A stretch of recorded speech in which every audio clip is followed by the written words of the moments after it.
अशाच प्रकारचे अनेक व्हिडिओ पाहण्यासाठी लगेच ग्रेट महाराष्ट्र या यूट्यूब चॅनलला सबस्क्राइब करा।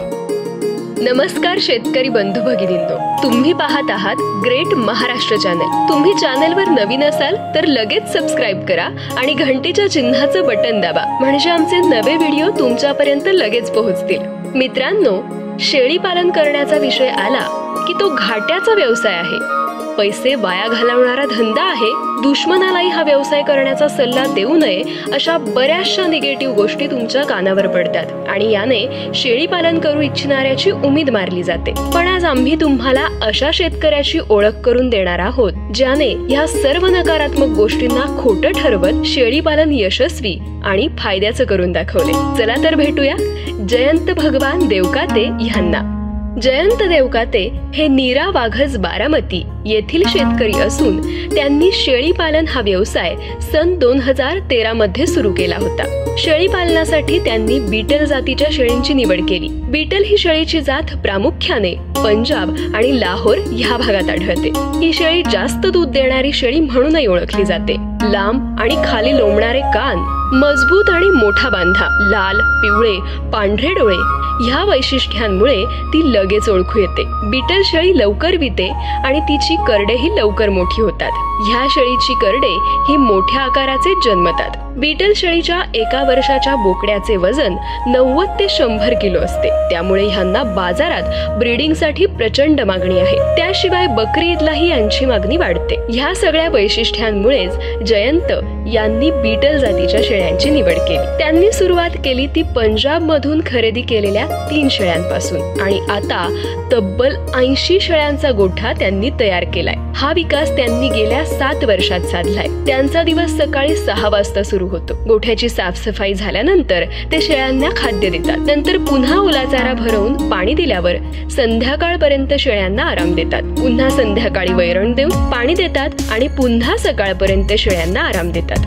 बीटल शेळीच्या या गोठ्यातून त्यांना एका शेळी मागे वर्षाला 40,000 रुपये इतकं उत्पन्न मिळतं, म्हणजे वर्षाला 3 ते 3.5 लाख निव्वळ नफा ते हमखास कमवतात। हे यश त्यांनी योग्य नियोजन आणि व्यवसायाची चिकाटी ह्या गुणांनी मिळवले। प्रवाहाच्या विरुद्ध जाण्याची धमक आणि मेहनत करण्याची जिद्द असली की तुमचा व्यवसाय कसा यशस्वी होतो, की तुमचा व्यवसाय कसा यशस्वी करता येतो, ह्याचा आदर्श नीरा वाघजच्या या तरुणानं लोकांपुढे ठेवलाय। ह्यातला महत्वाचा भाग म्हणजे काळाची गरज ओळखून जयंत ह्यांनी व्यवसाय करण्याचा निर्णय घेतला। थोड्याशा जागेत कमी भांडवलात का असेना पण स्वतःचा व्यवसाय सुरू करायचा हे त्यांनी ठरवलं आणि हळूहळू यशाचे शिखर गाठत त्यांनी व्यवसाय मोठा केला। स्पर्धेच्या या जगात टिकून राहण्यासाठीची कल्पकता आणि धाडसीपणा त्यांनी व्यवसायात दाखवला। मित्रांनो, नोकरीची अनिश्चितता आणि नोकरीतला ताण हा दिवसेंदिवस वाढत चाललाय। लॉकडाऊन आणि मंदीने नोकरी करणाऱ्या तरुणांची चिंता वाढवली आहे। पण शेळी पालन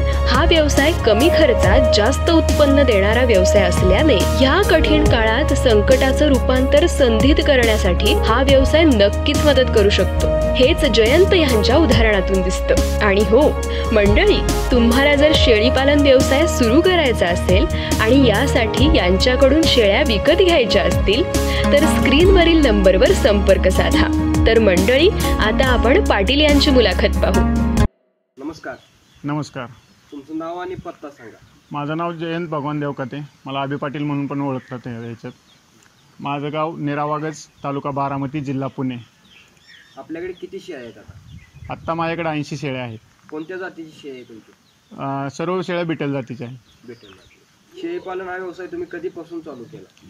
मी 2013 पासून या व्यवसायात आहे। शेळ्यांचं डेली रुटीन सकाळी 6 वाजता सुरुवात होते। साफसफाई वगैरे झाल्यानंतर खुराक दिला जातो।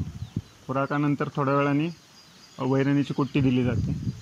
नंतर पाणी वगैरे दिल्यानंतर 10-11 वाजता परत ओल्या चाऱ्याची कुट्टी दिली जाते।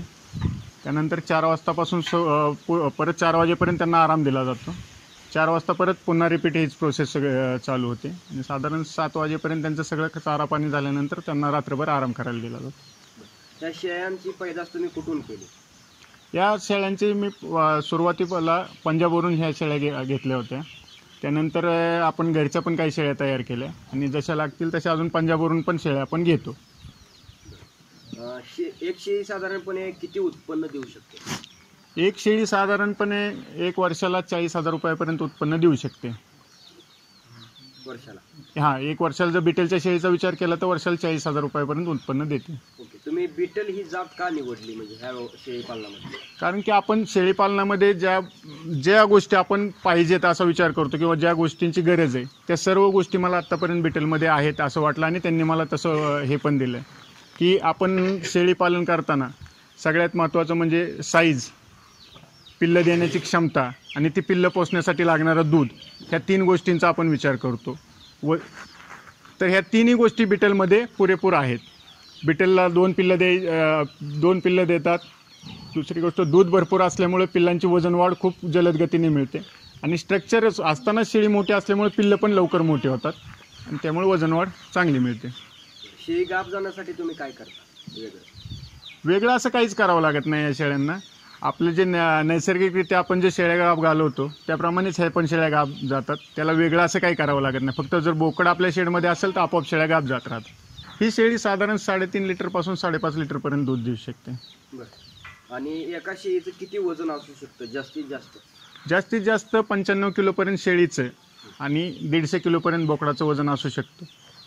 ओके. ह्या जातीचं म्हणजे बोकड वगैरे तुम्ही पाळून त्याचा काय व्यवसाय केला आहे? या जातीचे बोकड पाळून आपण शेळ्या आणि बोकड पाळून त्याच्यापासून उत्पन्न म्हणजे प्रोत्पादन करून त्या कार्डांच्या विक्रीचा व्यवसाय आपला आहेच आहे. पण ह्या जातीच्या बोकडांना ईदसाठी पण भरपूर मागणी असते आणि ब्रीडिंगसाठी पण भरपूर मागणी असते. त्यामुळे ह्या जातीचे सर्व बोकड अजून तरी सगळे ब्रीडिंगलाच चाललेत, पैदाशीसाठीच चाललेत. ओके. शेळी गाभ जात नाही असं काय होतं का? असं शक्यतो तर होत नाही. एखाद्या केसमध्ये होतं पण ते सगळ्याच जातींमध्ये होतं. ते काय स्पेशली या जातीत होतं असं काय नाही. ते सगळ्यांमध्ये एखादी शेळी 100 असते.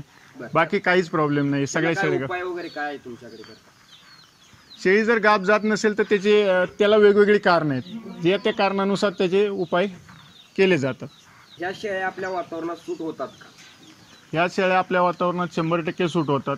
अगदी आणल्यानंतर 4-5 दिवसातच हे आपल्या वातावरणाशी मिळवून घेतात, आपल्या चाऱ्या पाण्याशी मिळवून घेतात आणि साधारण 1 आठवड्यानंतर रेग्युलर आपल्या इथं आपल्या भागातल्या शेळ्या असल्यासारख्या राहायला लागतात. बरं. या शेळ्यांचा आजार काय असतात तुम्हाला काय जाणवले? या शेळ्यांमध्ये जास्त करून तर ह्या शेळ्यांना आजार काही नाहीच आहेत. पण जर वेळेवर सगळे लसीकरण पूर्ण झाले तर यांना काहीच आजार होत नाहीत. काही किरकोळ आजार, ताप वगैरे, कधी जुलाब, एवढे आजार तर होतच राहतात. बरं. शेळींचं खाद्य काय असतं? शेळींना आपण ओल्या चाऱ्यामध्ये कडवळ कुट्टी, मका कुट्टी, मेथी घास, गवती घास, हत्ती घास, सुक्या चाऱ्यामध्ये तूर बुसकट, सोयाबीन बुसकट, हरभरा बुसकट, कडबा कुट्टी हे देतो. खुराकमध्ये आपण साधारण पेंड, मका, गहू या पद्धतीचं खाद्य देतो. शेळींचे वजन वाढण्यासाठी काय केलं पाहिजे? तुम्ही काय करता? शेळींचं वजन वाढण्यासाठी स्पेशल असं काय तर नाही. फक्त व्यवस्थित चारा, पाणी आणि खुराकाचं जर व्यवस्थित नियोजन असेल तर त्याला वेगळं असं काहीच करावं लागत नाही. शेळींचं वजन आपोआप वाढतच राहतं. बरं. तुम्ही हा व्यवसाय चालू केला ते किती शेळींपासून केला सुरुवातीला? मी सुरुवातीला 3 शेळ्यांपासून सुरुवात केली होती. आज आपल्याकडे 80 शेळ्या आहेत. सुरुवातीला किती खर्च आला होता तुम्हाला हा म्हणजे सुरुवातीला व्यवसाय करताना? शेड बांधणी वगैरे सगळं किती खर्च आला? मी सुरुवातीच्या काळात शेडवर जास्त खर्च केलेलाच नव्हता. जे माझे जुने गायींचे वगैरे गोठा होता त्यातच थोडंसं अरेंजमेंट करून मी सुरुवात केली होती. त्यानंतर मी अजून पण जास्त खर्च केलेला नाही. तुम्ही बघू शकता की शेडवर कमीत कमी खर्च करून जास्तीत जास्त खर्च हा आपण प्राण्यांवर केला तर ते आपल्याला उत्पन्नाला चांगलं पडतं. ह्या तत्वानुसार मी शेडवर जास्त अजून खर्च केलेला नाही. तरी पण सुरुवातीला शेळ्यांसाठी एक 50-55 हजार रुपये 3 शेळ्यांसाठी लावले होते आणि शेडसाठी एक 10-15 हजार रुपये खर्च केला होता फक्त सुरुवातीला. तर हा व्यवसाय फायदेशीर आहे का? काय सांगायचं आहे शेतकऱ्यांना? हा व्यवसाय 100% फायदेशीर आहे. या व्यवसायात खूप चांगला फायदा आहे. कारण की जर आपण सहज जरी बघायला गेलं तर एका वर्षात 2 वर्षात जर 3 वितं शेळीने दिले तर 6 पिल्लं मिळतात. 6 पिल्लं म्हणजे वर्षाला 3 पिल्लं झाली. 3 पिल्लातून साधारण 13,000 रुपये. आता बिटलचं पिल्लू 3 महिन्याचं विकतं 13,000 पासून पुढे विक्रीला सुरू होतं. ते जरी आपण 13,000 पकडले तरी 40,000 पर्यंत त्याचं आपल्या एका शेळीचं उत्पन्न निघू शकतं. नवीन म्हणजे तरुणांनी वगैरे हा व्यवसाय केला तर तो फायदेशीर राहील का? म्हणजे त्यांनी आणि किती शेळ्यांपासून सुरुवात करावी? किती शेळ्यांपासून सुरुवात करावी हा प्रश्न ज्याच्या त्याच्या कॅपॅसिटीवरती अवलंबून आहे. पण सुरुवात जर करणार असाल तर साधारण 3 ते 5 शेळ्यांपासून सुरुवात करून हळूहळू जसं त्यांना मॅनेजमेंट त्याचं जोमत जाईल तसं तसं वाढवावं, ते सगळ्यात चांगलं. बरं, तुमच्याकडे शेळ्या विकत मिळतील का? जर आमच्या शेतकऱ्यांना जर तुमच्याकडून शेळ्या विकत पाहिजे असतील तर तुम्ही देऊ शकाल का? मी शेळ्या देऊ शकतो. बरं, काय साधारणपणे त्याची किंमत असू शकते? किंमत साधारणपणे त्याच्या क्वालिटीवरती अवलंबून असते. पण साधारण एक शेळी जर तुम्ही बघायला गेलं जर लहान वजनाची असेल तर साधारण 15,000 पासून पुढे ते साधारण 35,000 पर्यंत शेळी असू शकते. खरेदी, शेळी खरेदी, मग ही खरेदी करताना लोक काय फसवतात, त्याचा तुम्हाला काय अनुभव आलेला आहे? शेळी खरेदीमध्ये कसं आहे, आपल्या इथलं ब्रीड नाहीये, हे थोडंसं पंजाबमधून ब्रीड येतं, बाहेरच्या राज्यातून येतं. तर तिकडचे व्यापारी एक आपल्या इकडच्या लोकांना फसवण्याचं प्रमाण जास्त आहे. कारण की सुरुवातीच्या काळात मलाही तसा अनुभव आला की तुम्हाला फोटो व्हिडिओमध्ये एक वेगळा माल दाखवला जातो आणि ज्यावेळी तुम्हाला प्रत्यक्षात तो माल हातात मिळतो त्यावेळी तो वेगळाच असतो. तुम्ही पैसे दिलेले असतात सोन्याचे, तुमच्या हातात मिळते चांदी.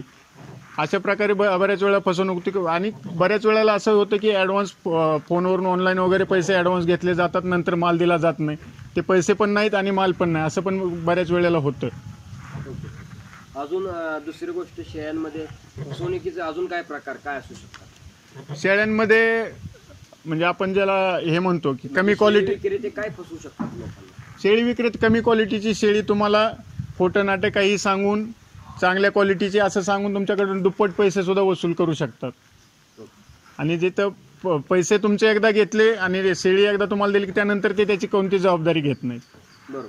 आता तुमची काय प्रोसेस आहे, म्हणजे जर शेळी आमच्या शेतकऱ्यांना जर तुमच्याकडून खरेदी करायची असेल तर त्याची काय प्रोसेस? त्याची साधी सिंपल प्रोसेस आहे की शेतकऱ्यांनी आपल्या इथं यायचं, समोर माल बघायचा, जी शेळी त्यांना आवडेल त्याची किंमत इथं ठरवली जाईल आणि समोर सगळं बघून घ्यायचं. आणि त्यानंतर पण जर पुढे जाऊन काही त्याला प्रॉब्लेम आले तर त्याची आपण खबरदारी घेऊ किंवा त्याच्यावर उपाययोजना काढून नाहीच झालं तर त्याच्यावर नंतर जे काय उपाय करायचे ते आपण बसून करू शकतो. बरं, मग तुम्ही त्याची खात्री तुमच्या म्हणजे तुम्ही आता ज्यांना विक्री केली त्यांना त्याची खात्री तुम्ही दिलेली आहे. बरं.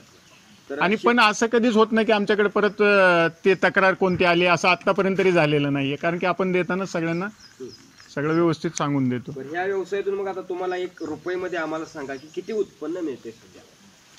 साधारण वर्षाला सर्व खर्च जाऊन 3 ते 4 लाख रुपये मला उत्पन्न राहते एवढ्या शेळ्यातून.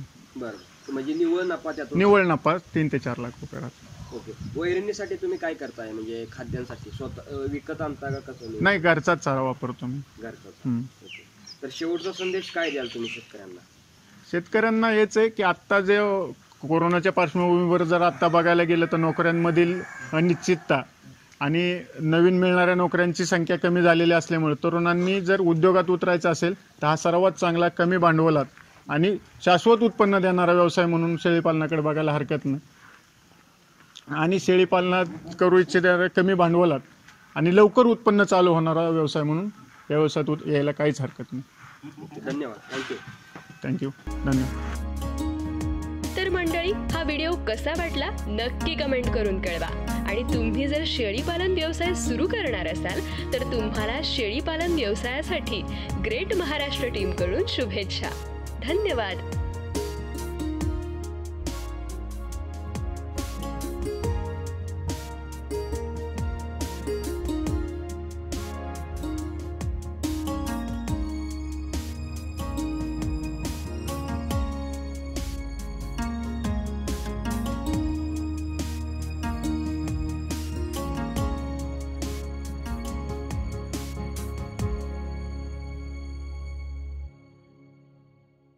अशाच प्रकारचे अनेक व्हिडिओ पाहण्यासाठी लगेच ग्रेट महाराष्ट्र या यूट्यूब चॅनलला सबस्क्राईब करा.